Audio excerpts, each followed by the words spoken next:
5वां अध्याय सद्वृत्त। संदर्भ देखते हैं।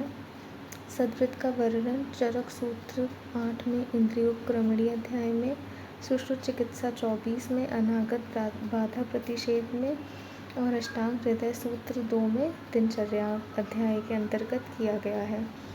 सद्वृत्त का लाभ अर्थद्वय प्राप्ति, आरोग्य और इंद्रिय विजय।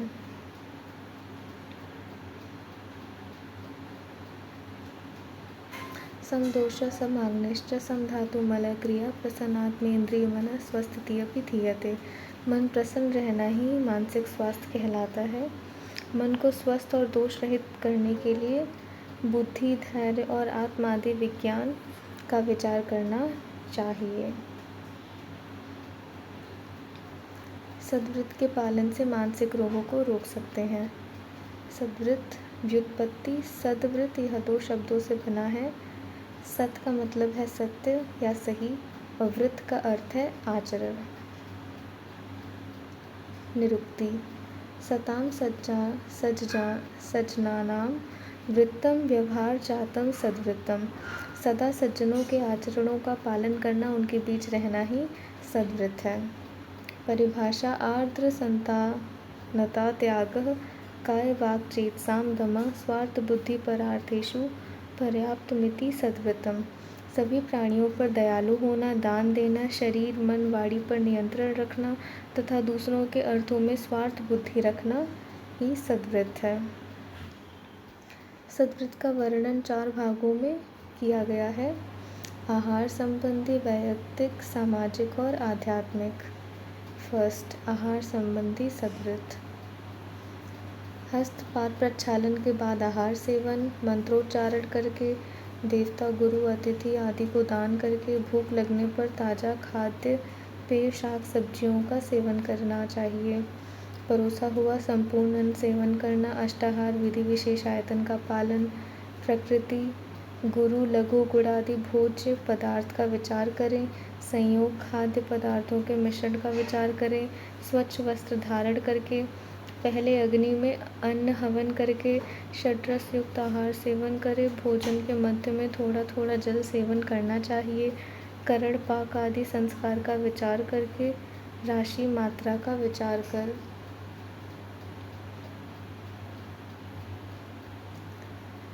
देश स्थान का विचार करके, उपयोग व्यक्ति का विचार कर सेवन करें, काल समय का विचार कर सत्तू अकेला न खाएं, रात्रि में सत्तू का अधिक मात्रा में सत्तू न खाएं, भोजन की मात्रा में सत्तू न खावें, 2 बार भी सत्तू न खावें।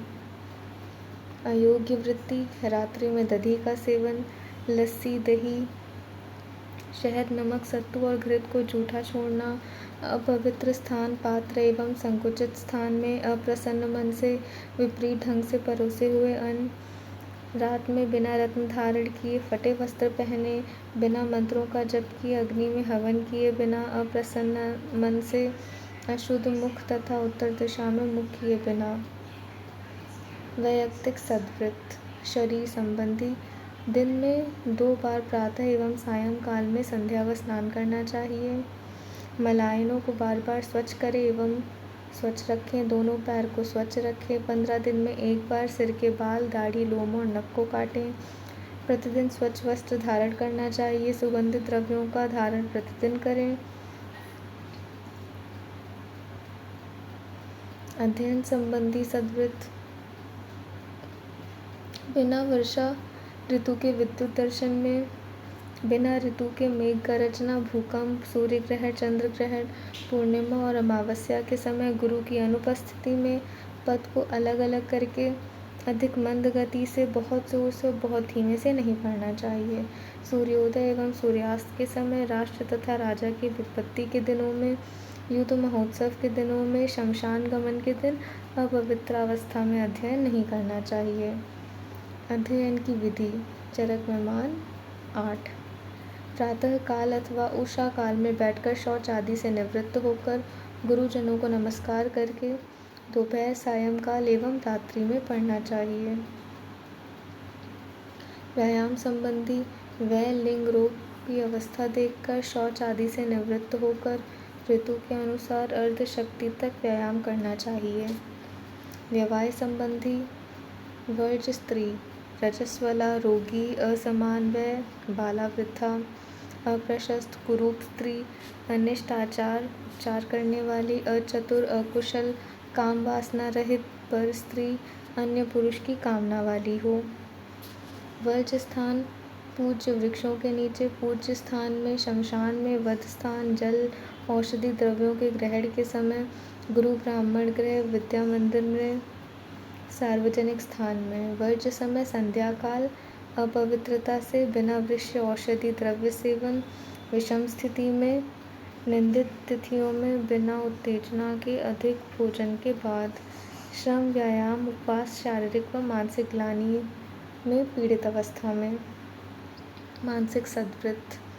वर्ज्य, धारणीय वेगों को धारण करके, लोभ, शोक, भय, क्रोध, मान, वेगान, विधारियेत।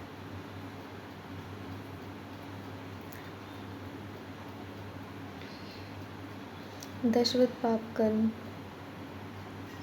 हिंसास्ते अन्यथा कामं, वैशून्यं परुषानृते, संभिन्न लाभं व्यापदं, विद्या दृग्विपर्ययं, पापं कर्मेति दशधा, काय वाङ् शास्त्यतेत्। लोभ, शोक, भय, क्रोध, अहंकार, अंधकार, निर्लज्जता, ईर्ष्या, अतिराग, अविद्या, अत्यंत कठोर वचन, चुगलखोरी, झूठ बोलना, अकाल युक्त वचन, हिंसा, स्तेय, अन्यथा काम आदि न करके। सामाजिक सद्वृत्त एवं आध्यात्मिक सद्वृत्त। वर्ज्य कार्य, नास्तिकों का संग, राजा प्रजा से द्वेष करने वालों का संग, कलह और वैर में रुचि रखने वालों का संग, इंद्रियों के अतियोग, मिथ्यायोग और हीन योग करने वालों का संग, गुरु ब्राह्मण पूज्य व्यक्तियों की निंदा करने वाले, राग, द्वेष, ईर्ष्या, चिंता, भय, झूठ बोलना आदि। योग्य कार्य, देव गौ ब्राह्मणों की पूजा करें, अतिथियों का सम्मान करें, वृद्ध, कुल एवं वैसे श्रेष्ठ व्यक्तियों का सम्मान करें, भयभीत लोगों को आश्वासन दें, दुर्गति में रहने वालों की रक्षा करें, आध्यात्मिक पुस्तक, वेद, पुराण आदि किताबों का पठन करें, पूजा, होम, हवन में व्यस्त रहें, जप, मंत्रोच्चार, योग, ध्यान, गुरु ब्राह्मण आचार्यों की पूजा, धारणीय वेगों का धारण। सामान्य त्याज्य वृत्तियाँ, मद्यपान, अधिक शयन, हिंसा, अधारणीय वेगों का धारण, रात्रि में अनुचित समय पर जाना, यह सब वर्जित है। अनुचित स्थान पर जाना, अधिक बोलना, अधिक समय व्यर्थ करना, शक्ति से ज़्यादा काम करना। सद्वृत्त का महत्व हमने आगे देखा था। आरोग्य और इंद्रियों पर विजय। संक्रामक रोग नियंत्रण में सद्वृत्त का महत्व। ये स्थितियाँ हैं और ये इनसे बचाव। टेढ़े होकर छींकने से ड्रॉपलेट इन्फेक्शन नहीं होता। वायु या पानी बहने की दिशा में मल त्याग न करने से वाटर कंटामिनेशन या वाटर बॉर्न डिजीजेस नहीं होती। अधिक लोगों के बीच में, अन्नकाल के समय, होम, जप, मंत्र के समय, अध्ययन के स्थान पर, मध्य रास्ते में थूकना व मलमूत्र का त्याग न करें। कम्युनिकेबल डिजीजेस नहीं होंगी। वाटर या फूड कंटामिनेशन और बॉटुलिज्म। स्त्री संग, रजस्वला, रोगी, बुरे आचरण वाली, अन्य योनि, पर स्त्री, बाला आदि के साथ संभोग न करने से STDs नेमली HIV, torch infection, hepatitis B और वेनेरियल डिजीजेस।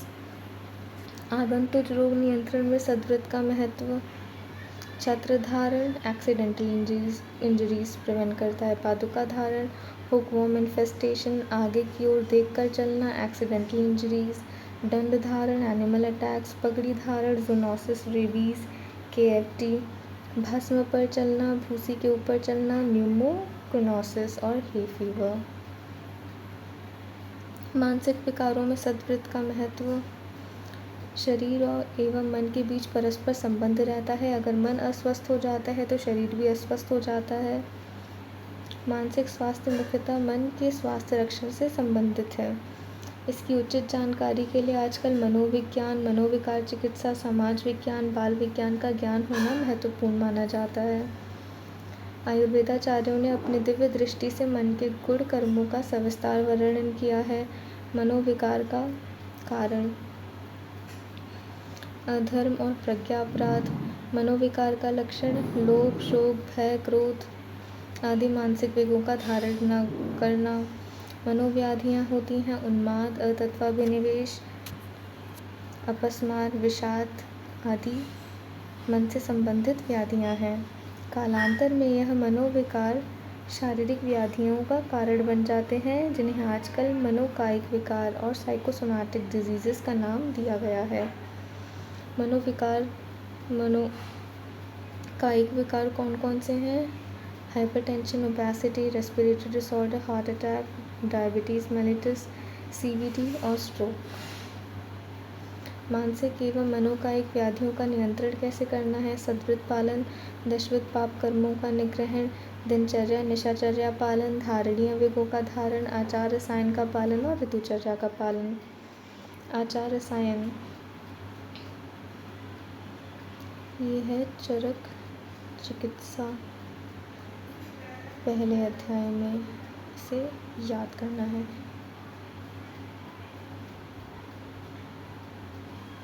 सत्य बोलना, क्रोध न करना, मद्य और मैथुन से दूर रहना, हिंसा न करना, श्रम से अधिक परिश्रम न करना, प्रियवादी, जप और पवित्रता का पालन करना, धैर्यशील, दान और तपस्वी होना चाहिए। गोवृत्त आचार्य जनों की पूजा करना, हिंसा न करना, दया पूर्ण निद्रा करना, घृत दुग्ध सेवन करना, सदाचार, इंद्रिय नियंत्रण करना चाहिए, धर्म शास्त्र आदि का आचरण करना चाहिए। अब यहाँ पे आचार्यों के अनुसार अलग अलग। आचार्य चरक के अनुसार त्रिपक्षस्य के श्रमशु लोम नख खान संहारियेत। पक्ष में 3 बार बाल कटवाएं। थकने से पहले ही व्यायाम बंद कर दें।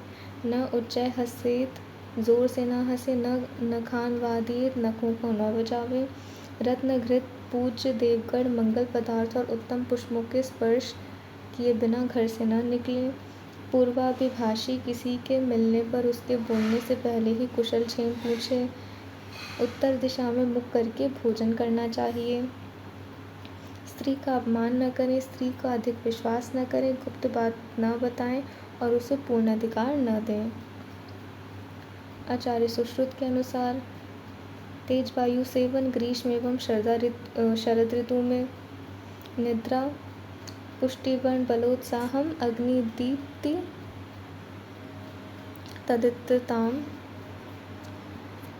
करोति धातु साम्यम च निद्रा काले निषेविता। जलपान वर्षा शरद में अल्प, शेष ऋतुओं में मात्रा पूर्वक। अग्निवर्धक सैंधव नमक व पिपली चूर्ण मिलाकर स्नेहपान। स्नेहपान प्रावृत शरद तथा वसंत ऋतु में, मैथुन ग्रीष्म ऋतु में 15 दिन के अंतर से और शेष ऋतुओं में 3-3 दिन के अंतर से। अति मैथुन से शूल, कास, ज्वर, श्वास दुर्बलता, पांडुरोग, क्षय व आक्षेपक। अयोग्य स्त्री रजस्वला, समगोत्री, आयु में बड़ी, गर्भिणी, हीन अंग और बंध्या। रुग्णावस्था में प्लीहा वृद्धि, मूर्छा एवं मृत्यु। मैथुन पश्चात शर्करा मिश्रित भोजन, मिश्रित दूध, मांसरस व स्नान, निद्रा। आचार्य वाग्भट के अनुसार रोम, नख और दाढ़ी मूंछ कटवा कर रखना चाहिए। निरंतर सिद्ध रत्न मंत्र सहदेवी आदि महौषधि को धारण करें। छाता एवं जूता धारण करके 4 हाथ इधर उधर देख कर चलें। मुख के बिना ढके छींकना, हंसना या जम्भाई लेना उचित नहीं है। सूर्य का किसी रूप में दर्शन न करें। मद्य विक्रय संध्यान आदान प्रदान न करें। पूर्वी वायु, तेज धूप, धूल, आग और परुष वायु से दूर रहें। स्त्रियों में अति विश्वास न करें और उन्हें स्वच्छंद न करें। आत्मवत सतत पश्येदपि कीट पिपलिकम। वाणी काले हितम मितम सत्यम पेशलम ब्रूयात। पेशलम अर्थात सत्य बोलना चाहिए। उचित काल देखकर अच्छा और सत्य बोलें। पूर्वाभिभाषी मिलने पर स्वयं पहले बोलना, कुशल मंगल पूछना चाहिए। इंद्रिय निग्रह, न पीड़ियात न पीड़ियेत इंद्रियाणि, न चैतान्य अति लालयेत।